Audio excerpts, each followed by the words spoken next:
The A8 Glasgow to Edinburgh Road has been seriously criticised for years by almost every member of the travelling public, and any improvement at all is welcome. Well, one such improvement is the new M8 motorway, but already it has brought misfortune to a number of people. In Harthill, the motorway bypasses Harthill, it's almost deserted and the shopkeepers already are feeling the pinch. The latest imminent casualty is the Transport Café, about 1.5 miles from Harthill on the Glasgow side. The owner of that cafe is Mr. David Sibbald. David, just what is the problem? Can you tell me? Well, the problem is we're going to be right out of business. That's the whole problem. Why? Because they're taking our car park off us on the A8 for the cafe. When did you get word about this? Well, word about 1.5 years ago, they're taking the car park off us.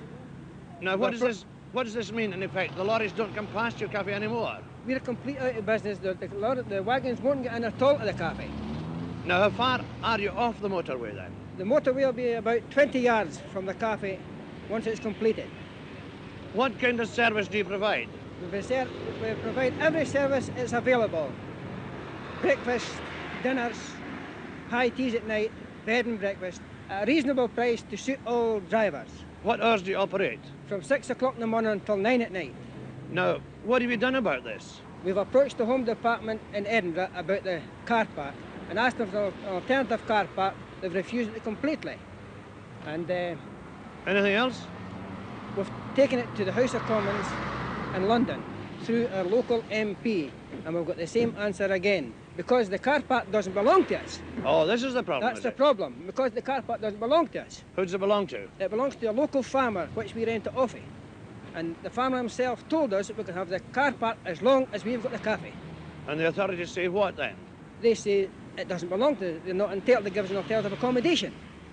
Well, it is a problem not only for you but for the lorry drivers, and I think I'd like to have a chat with some of them. There'll be plenty of them available, I've no doubt. Yes, there'll be plenty of drivers available. Right, thanks, Mr. Sibbald. I'll go along and have a word with them. Thank you. Well, you're a driver. How is this going to affect you? Oh, this is terrible. This road closing down here. There's no other cafe between Edinburgh and Glasgow. In fact, we go as far as Haddington, never got another one. In the morning, we leave Edinburgh in the morning. First thing we get is 35 minutes before we get our breakfast. After that, it's a long drag, do our deliveries, coming back. There's nothing after that. We can't get our dinner anywhere else but here. We're going to lose our transport cafe here onto the new road. We want a cut off on the road and a cut back onto the main road again. Have you made any representations about this at all? Have you done anything about it, you fellas? We've signed a deputation to the Transport and General Workers Union, and we wanted them to take it up with us. And the cafe owner, he got over 4,000 signatures from the long-distance drivers that travel this road. If it does go, what will you do? Well, I mean, try to be safe and get into a lay-by, and there's not enough lay-bys on the roads, and it means carrying a piece and a flask. Well, we ought to do that, but you still need a bit to eat in the winter time on this road, because it's a dangerous road, and there's many a day you get a bit shake up, a cup of tea in here and a roll. It's very good. Thank you very much. Well, there it is then. A bad thing, I should imagine, not only for the cafe proprietor, but for these lorry drivers in need of a night's rest and a meal.